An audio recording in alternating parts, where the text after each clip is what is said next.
Hello, welcome to your in-depth weekly horoscope for week commencing the 2nd of March. It's going to be an incredible week, so please do stay with me to the end. This is for the Sun or the Ascendant. If you're new to my channel, could I just ask you to subscribe and also press on the bell notification symbol. This week begins with a quarter moon. Actually in the sky it looks like a half moon, and this one's in Gemini. Gemini, a bright and bubbly third sign of the zodiac, very much to do with communications. But the moon in Gemini doesn't necessarily guarantee that we'll be in touch with how we feel. It's more that we can just say things. Things can just come out, perhaps even from a subconscious point. And it's square with the Sun in Pisces, suggests there could be some gossip doing the rounds.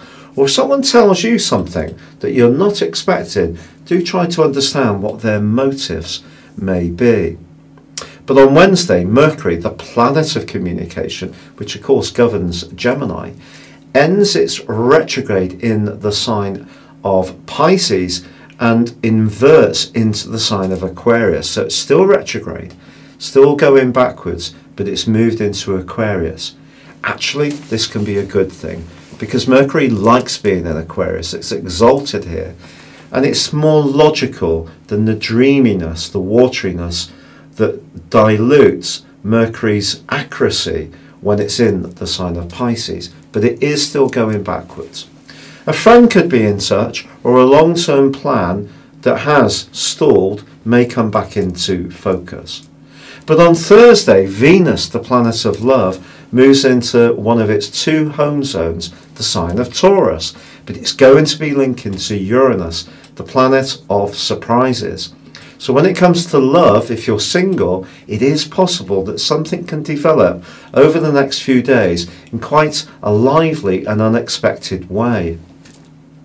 In an existing relationship, if things have become a little bit too predictable and a bit worn around the edges, a bit like that comfy pair of slippers, it's time to think of ways in which you can regenerate that initial spark you had.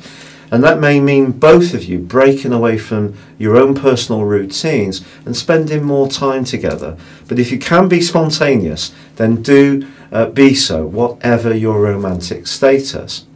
Now, all through this week, the Sun continues to forge in Pisces a wonderful angle to Mars. And Mars is about passion, and it's exalted in Capricorn. So this gives us a lot of motivation, potentially. But then, from Thursday through to the end of the week, the Sun aligns with Neptune.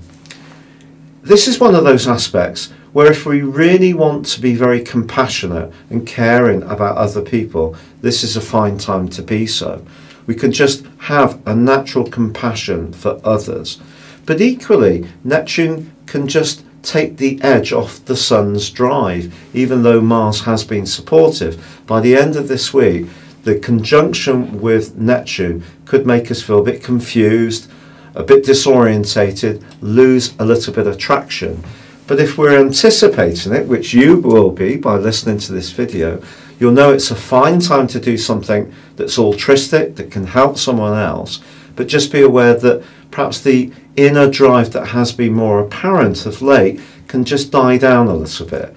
So if you're lucky enough to be able to plan your routine or your day to do something a little bit easier, a little bit less stressful, then that's a smart move. But if you're planning to do something quite vigorous towards the end of this week, just be aware that you may not quite have so much wherewithal as before. Your specific forecast, Scorpio, shows your ruler Mars still in a fine relationship with the Sun. The Sun's in the part of your scope to do with warmth, to do with love, passion, exuberance, enjoyment, joys. Mars is in the part of your scope to do with your physical energy and to do with your speaking and thinking. Put these two energies together, combine them with the new moon, which occurred at the end of last week, you can really thrive. This is your chance to really back your hunches and be that much more self-confident. You can attract a lot of goodness to yourself. For sure, Mercury, the planet of communication, does move back into a tender area for you on Wednesday, and there may be something to do with a home issue that requires your attention. But also this week, there is a glorious alliance between the Sun and Neptune. So if you are going out and socialising more, you can do something that can really lift your spirits. It could be to watch a band or a performance, a show, or just enjoy laughter with friends. But if it really takes you out of your everyday reality, I think it's going to be very uplifting.